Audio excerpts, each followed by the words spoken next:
नमस्कार दोस्तों, back to our channel. Friends, मैं सबका अपने चैनल स्टॉक्स वाले पे बहुत स्वागत करता हूँ। इंडस्ट्री ये फिल फैमिली डे फिल्म, बस आज मैं पूरे एक इंटायर इंडस्ट्री के ऊपर कमेंट्री देने वाला हूँ, बिकॉज उस इंडस्ट्री के नंबर्स अबव एस्टिमेट होने के बावजूद भी इस क्वार्टर में कोई भी बड़ी रैली विटनेस होते हुए देखने को नहीं मिली। और उसी इंडस्ट्री की एक छोटी कंपनी ने इस बार बहुत इम्प्रेसिव 50% का ईयरली जो प्रॉफिट ग्रोथ है उसको विटनेस किया। और डिस्पाइट बाज़ार ने उसको इग्नोर कर दिया है, तो भले ही शॉर्ट टर्म में दोस्तों बाज़ार बहुत सारे जो रीज़न की वजह से कुछ शेयर में बिल्कुल भी अपना इंटरेस्ट शो नहीं करता, बट लॉन्ग टर्म में गैस हमेशा याद रखिएगा कि फंडामेंटल इज़ द की। अगर आप चाहें तो स्मॉल कैप के पॉइंट ऑफ व्यू से इस कंपनी में 5% के एलोकेशन से फॉर लॉन्ग टर्म अपना पोजीशन के बारे में सोच सकते हैं।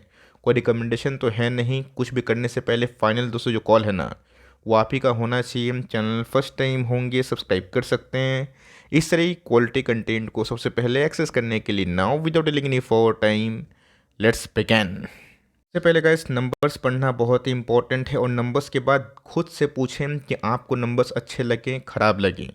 बाजार भले ही शॉर्ट टर्म में रिएक्शन ना दे, but long term point of view से गाइस अर्निंग हमेशा ना जीतता है। तो जी हाँ दोस्तों, इनके इनकम हमें देखने को मिल रहे हैं, सारे फिगर रुपीज़ इन लैक्स हैं। अगर आप इसको करोड़ में कन्वर्ट करके बात करें, 285 रुपीज़ इन करोड़ से गाइस कंपनी की जो सेल्स है ना 356 हमें देखने को मिल रहे हैं, जो बहुत ही इंप्रेसिव हैं। क्वार्टरली फ्रंट की बात की जाए 282 से, उसमें भी हमें अच्छी खासी उछाल देखने को मिल रही है। तो जी हाँ दोस्तों, कंपनी खर्चे भी होते हैं।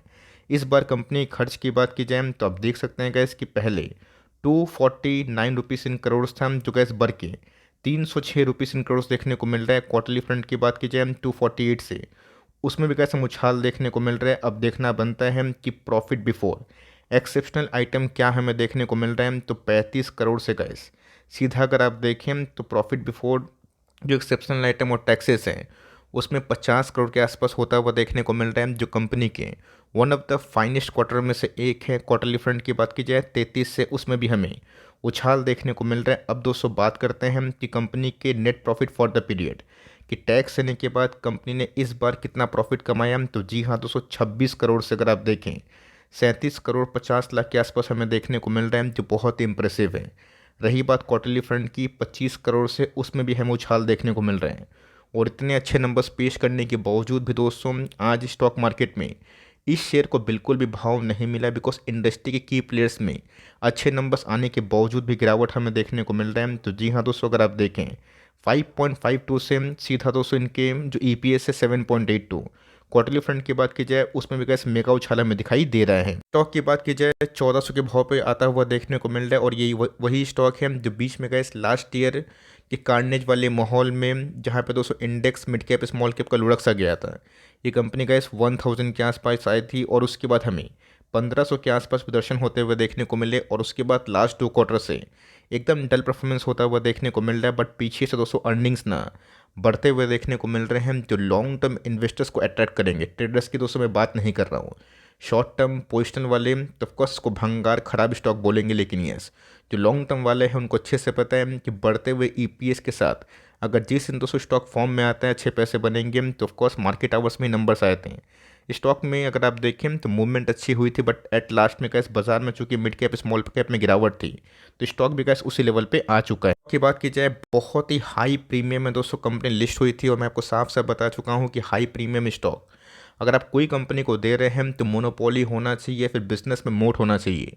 अगर एक इंडस्ट्री की 6-8 प्लेयर उस इंडस्ट्री में काम करती है, तो उसमें दोस्तों अगर 150 का पी है ना, वो सस्टेनेबल नहीं होगा। कंपनी का इस 3000-3400 का टॉप लगा के अभी भी अगर आप देखें तो ऑफकोर्स आधे प्राइस में मिल रही है, लेकिन दोस्तों ये जो वैल्यू था ना ये बहुत ही आर्टिफिशियल था। अभी के टाइम जो वैल्यू इमर्ज हो रहा है काफ़ी रियल है। टॉप से गैस कंपनी आधा हो चुकी है। स्टॉक का नाम बहुत लोग जानते होंगे, मैं इधर पे गैस इंडिको पेंट्स के बारे में डिस्कस कर रहा हूँ। वेट दोस्तों, ऐसा नहीं है कि जस्ट इंडिको पेंट्स के बारे में ही मैं कमेंट्री दूंगा। मैं दोस्तों एशियन पेंट और बर्जर पेंट में हो रहे जो घटनाक्रम है ना उसके ऊपर भी आपका ध्यान केंद्रित करना चाहूँगा। बहुत लोग शायद फ्रस्ट्रेशन में आके अच्छी कंपनीज को लॉस में बेचते हैं, ये आपका निजी मामला है, आपको बेचना है बेच सकते हैं, बट इस सोच के कि कंपनी ख़राब हो गई ये बेच रहे हैं, उस चीज़ पे गैस थोड़ा सा फोकस करें। इस कंपनी की बात की जाए बिलो 7000 करोड़ के आसपास की मार्केट कैप है, तो अगर कंपनी ठीक चल गई 20-25-30% का CAGR दोस्तों कहीं नहीं जाएगा, लेकिन कंपनी को इसी रफ्तार से ग्रो करने की आवश्यकता पड़ सकती है। बीच में गैस कंपनी 1700 का हाई लगाई थी और उससे हमें 20% के आसपास फॉल में देखने को मिल रहा है। और दोस्तों एक चीज़ नोटिस करिए कि कंपनी का स्टॉक जो पी है ना, वो 47 के आसपास आ चुका है, जो बहुत ही अच्छी बात है। रही बात कंपनी के ROC की, ROE की, तो ऑफकोर्स ठीक ठाक हमें देखने को मिलते हैं। स्टॉक अभी प्रीमियम में है और पूरा इंडस्ट्री दोस्तों हमेशा से ही प्रीमियम में ट्रेड करती है। अब देखिए मैंने क्या बताया कि मोनोपोली कंपनी को दोस्तों एक बार आप 100 का पी देने का सोच सकते हैं, फिर बिजनेस मोड वाली कंपनी का। लेकिन एक इंडस्ट्री में अगर 10 प्लेयर है और 10 अच्छा काम कर रहे हैं, तो वहाँ पे गैस 160-70 का पीना सस्टेनेबल नहीं होता है। तो कंपनी का इस बीच में बहुत ही अट्रैक्टिव पी में आई थी, वहाँ से गैस 70% के आसपास उछाल और फिर से गैस वही लेवल्स पे हमें देखने को मिल रहे हैं। बीच में गैस कंपनी के अर्निंग्स बढ़े हैं, इस बात को बिल्कुल ही भूलिएगा मत। सो इस इंडस्ट्री की बात की जाए तब सबको अच्छे से पता है कि इंडिको पेंट का पी कितना चल रहा है, 4750 के आसपास। अब ये देखना बनता है कि कोई निवेशक अगर निवेश करेगा, अगर उसको एशियन पेंट 51 का पी मिल रहा है, वो सबसे पहले दोस्तों अगर रिस्क फ्री निवेश करने चाहते हैं तो ऑफकोर्स एशियन पेंट को लेंगे। बर्जर की बात की जाए, इनके नंबर्स पे गैस काफ़ी धुआंधार थे 57 के पी में, और ये सब गैस वही कंपनी है जो एक समय 70-80 का पी कमांड करती थी। अब बीच में दोस्तों ग्रसिम की बात की जाए, GSW की बात की जाए, उनके एंट्री से बाजार ने इसको डिरेटिंग किया है। उनकी एंट्री से क्या इनका बिजनेस खत्म हो जाएगा, ये तो क्या सेकेंडरी है। प्राइमरी ये है कि कंपनी के नंबर्स उसको अबव एस्टिमेट देखने को मिल रहे हैं, और डिस्पाइट कि अभी भी इन सब शेयरों में बिल्कुल भी तेज़ी हमें दिखाई नहीं दे रही।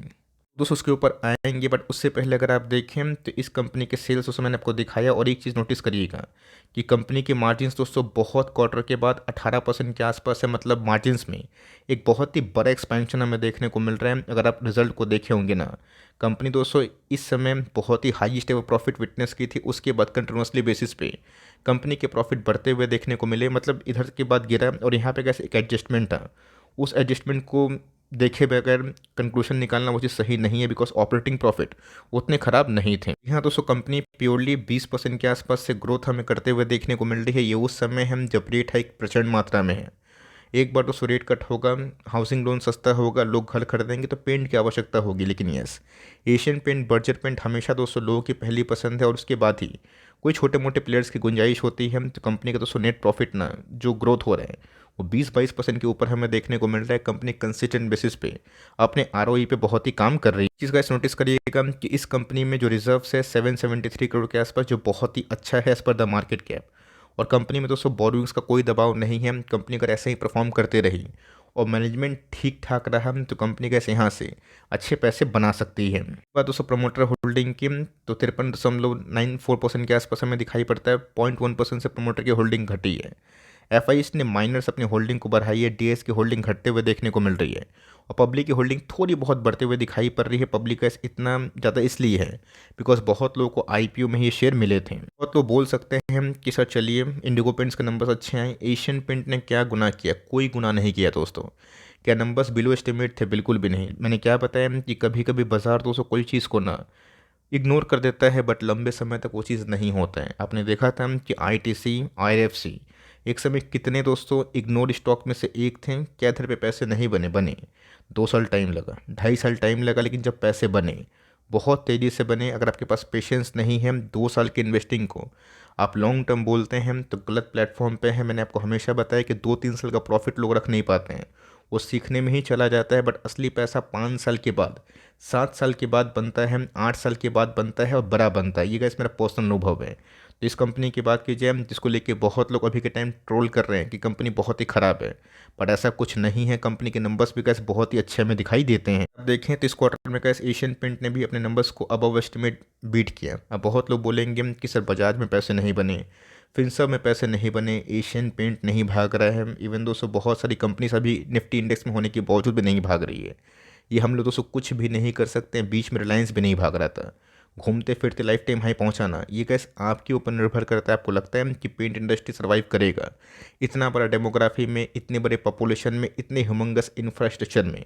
तो इन सब कंपनी का दोस्तों हमेशा बोलबाला रहेगा। बट फ़र्क इतना है कि कभी लेट से पैसे बनेंगे, कभी जल्दी बनेंगे, बट फ़र्क इतना है कि आपको फंडामेंटल पॉइंट ऑफ व्यू से इन सब कंपनी को देखना है। एशियन पेंट की बात की जाए तो बहुत ही कम ऐसा केस हमें देखने को मिल रहा है जहाँ पे कोविड के लो वैल्यूशन आ चुके हैं। मतलब अगर 5 ईयर का दोस्तों मीडियन पी अगर आप निकालें ना, मतलब लोग को दोस्तों जब कंपनी चढ़ जाएगी, महंगी हो जाएगी, 70-80 की पी में ट्रेड करेगी, तब तो गैस होल्ड करने में मज़ा आएगा। अब वही कंपनी अगर आपको बहुत डिस्काउंटेड प्राइस में मिलेगी 50 के आसपास 5 साल के लोएस्ट प्राइस में, वो दोस्तों लोग को अट्रैक्टिव नहीं दिखाई पड़ेगा। बहुत लोग बोलेंगे कि सर 5 साल का लोएस्ट प्राइस तो काफ़ी कम है।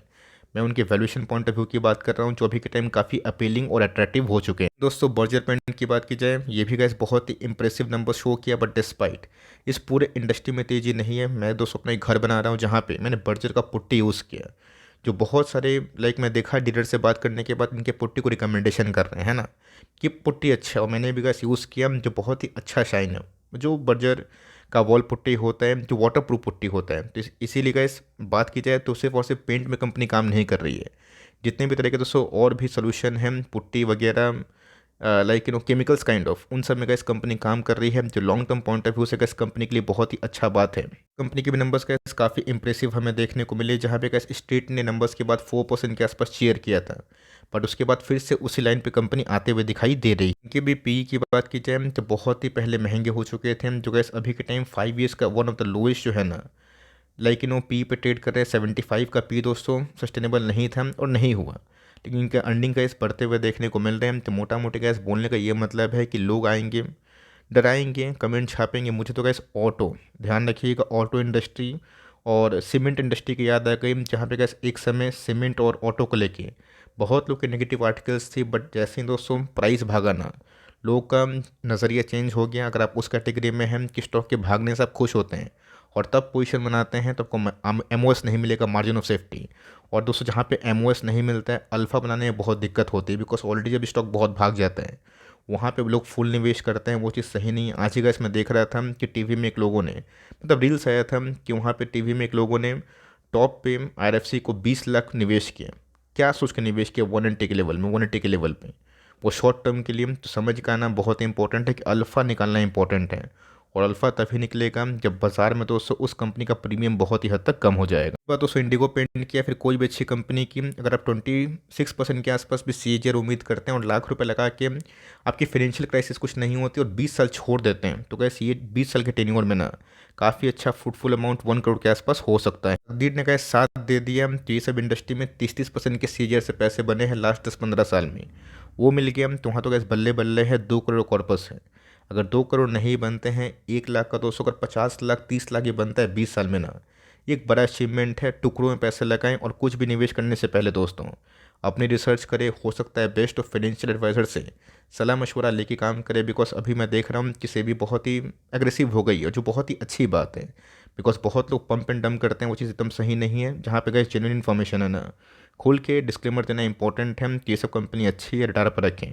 और जब नंबर्स अच्छे होने के बावजूद भी बाजार प्रीमियम नहीं देता है, तो आपको सोचना है आपको क्या लगता है। आपको लगता है सही है तो सही है, गलत है तो गलत है, बिकॉज मार्केट में ऑप्शंस तो बहुत है।